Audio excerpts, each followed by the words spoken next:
തൃശൂർ നഗരത്തിൽ കഴിഞ്ഞ ദിവസം ഭാഗികമായി തകർന്ന കെട്ടിടം തൃശൂർ കോർപ്പറേഷൻ പൊളിച്ചു നീക്കുന്നു. തൃശൂർ കുറുപ്പും റോഡിന് സമീപം സ്വരാജ് റൗണ്ടിലെ കെട്ടിടമാണ് പൊളിച്ചു നീക്കുന്നത്.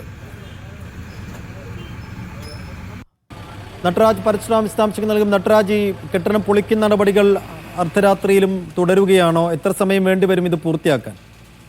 കഴിഞ്ഞ ദിവസമാണ് ഈ കെട്ടിടത്തിന്റെ ഒരു ഭാഗം തകർന്നു വീണത്. ഇത് വലിയ പ്രതിഷേധത്തിന് കാരണമായിരുന്നു. കാരണം കഴിഞ്ഞ വർഷം ഈ കെട്ടിടത്തിൽ നിന്നും സീലിംഗ് താഴെ പതിച്ചത് ഉൾപ്പെടെയുള്ള വിഷയങ്ങൾ നാട്ടുകാർ ഉയർത്തിയതാണ്. എന്നിട്ടും ഇത് പൊളിച്ചു നീക്കാനുള്ള നടപടി കോർപ്പറേഷൻ സ്വീകരിച്ചില്ല എന്ന വലിയ വിമർശനം വന്നു.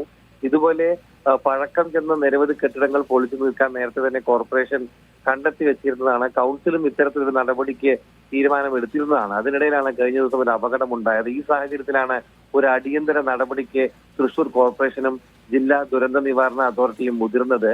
ഇന്ന് ഈ കെട്ടിടം പൊളിക്കുന്ന നടപടി ഇപ്പോൾ തുടരുകയാണ്. വരും ദിവസങ്ങളിലും ഇത്തരത്തിൽ പഴകിയ കെട്ടിടങ്ങൾ പൊളിക്കുന്ന നടപടികൾ തുടരുമെന്നാണ് കോർപ്പറേഷൻ അറിയിച്ചിട്ടുള്ളത്. പോലീസ് ഉദ്യോഗസ്ഥരുടെയും കോർപ്പറേഷൻ മേയർ വർഗീസിന്റെയും ഒക്കെ നേതൃത്വത്തിലാണ് അല്പസമയം മുമ്പ് കെട്ടിടം പൊളിക്കുന്ന നടപടികൾ തുടങ്ങിയത്.